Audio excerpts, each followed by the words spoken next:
This is like the YNs, right, in Chicago versus the military. September 16th, I think, to the 20th or some shit like that. We're talking about the cost of the economy.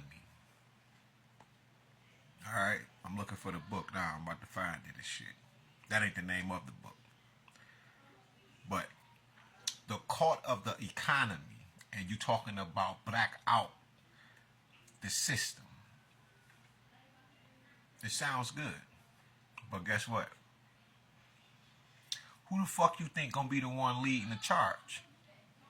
It's not y'all. It's because you don't have the mindset for it.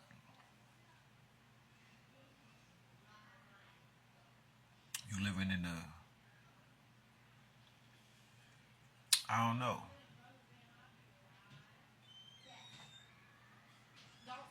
What word that is I could use for that particular type of thinking. You're not ready for that, America. You wasn't built off of that, America. Remember the industrial age? Remember, what is the fuck is their name? The Gilded Age. See how them families, if, fuck that. Let me go with. Remember when Shoppers World and shit shut down and some of them banks and they just up and vanished?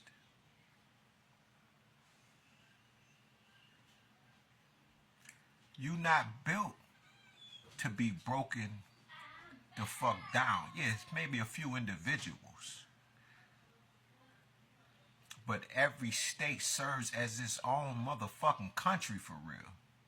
That's why you got ambassadors and governors and shit like that. No motherfuckers just like presidents of their own states. That's just what they are. The governor is the president of that state. And then that state got different colonies within it. You don't want to fuck with the court of the economy. That's one of the 5 pillars of the earth that run this bitch. That's just one of them. There's 4 more.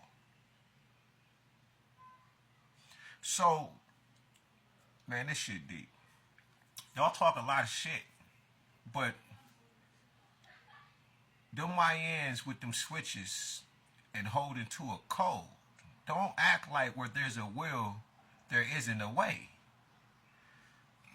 Even for the military, the one branch, just the, why the fuck I was about to say Grosse Pointe? What the fuck is that about? I done forgot the name. The front line of the army is, god damn it.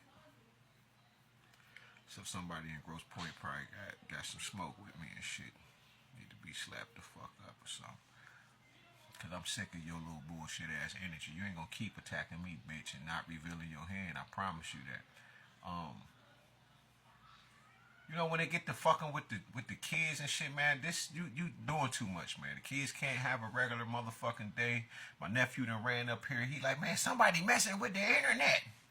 He irritated because I go through it all day. I know who doing it. You feel me? But anyway, the front line, man, of the goddamn army. You're welcome, mama.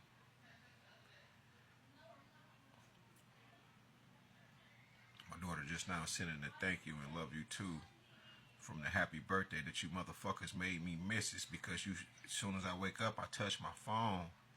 I done forgot because I done got so caught up in the web. And this ain't regular.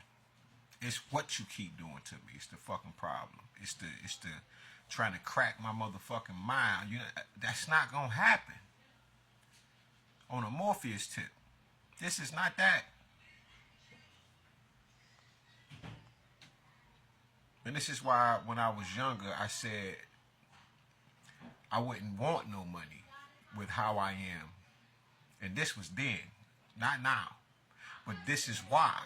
It's because there's particular orders and shit that's set in place for a nigga like me.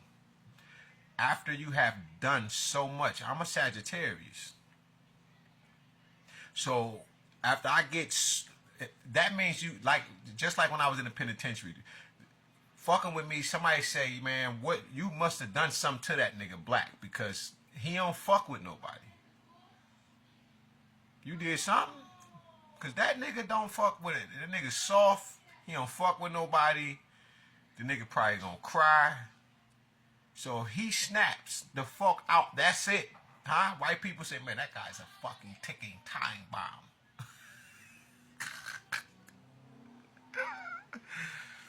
And I was.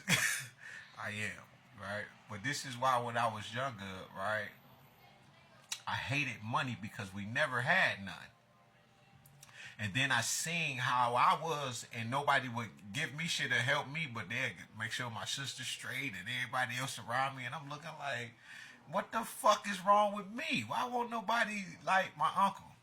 A few years ago, right? Me and my ex with her ratchet ass, we go to his house, and it's his birthday. You know, he pulled me to the side. He said, man, if I'd have knew you was gonna be the man you is, man, I wish I would have stuck my hand out, or I would have did more for you. If I knew you were going to be the man that you are. This was years ago. This before I went to the penitentiary. And it just, I could cry right now. Because I used to be begging for somebody to just put me under their wing. Nobody ever did. I'm 42, motherfucker. Nobody took me under their wing. And the motherfuckers that did, they tried to get me to sell some dope. And I hated selling dope. So I never stayed in that, I never stayed in that plant. I didn't like the way they did business. Especially after I seen this grandma come in this motherfucker and she bring me all of these babies' toys. She brought me all of their Christmas toys. And you know what I did? I gave her the dope for free and told her to take that shit back to them children. She definitely went somewhere else and sold that shit. I never thought about it at the time. You got to remember, I was 16 years old. I just wasn't thinking like, she gonna go over here and over there. I know I just changed up everything, right? But it's another thing. This how you know I wasn't built for this shit, right? Oh God. The motherfucking I'm gonna call him a fiend, because that's just what we call him, right? But this ain't no regular goddamn crackhead or fiend or whatever, smoker, whatever. This nigga is intelligent, he's smart. He been doing this shit for years, not just smoking crack. All right, the nigga built the fuck up. You feel me? The nigga said, man, you so motherfucking cool, man, that I just couldn't kill you. He said, man, you know, every time I come in here, I steal dope from you. I said, I knew somebody was stealing, man. Dang, I just didn't think it was you. Because my homeboy would be stealing dope from me to make sure his sack was always straight. Yeah, little Russell ass. Oh shit. Always making sure his shit's straight. And I'm like, nigga, how we spending the same shit? We buying gans and shit in this bitch, and why you straight? All the time your sack straight, my shit always short. Shit not making sense. But the dude was like, nigga, I ain't gonna lie, man. But you so cool, man. I got love for you. Just like that. He say, man, look, let me show you. And he said, we be stealing it, and we'll put them in our hand, and we'll roll it like that, and they'll be on the back of our finger. So when you used to ask me to open my hand, you wouldn't know that the dope is on the back side of my hand, and there ain't nothing in my hand. They're on the other side. I said, oh, shit. He the one taught me this shit. He taught me a lot, just in a few conversations. Like, watch your mans. Shit like that. And I ain't listen to that nigga neither. Russell was my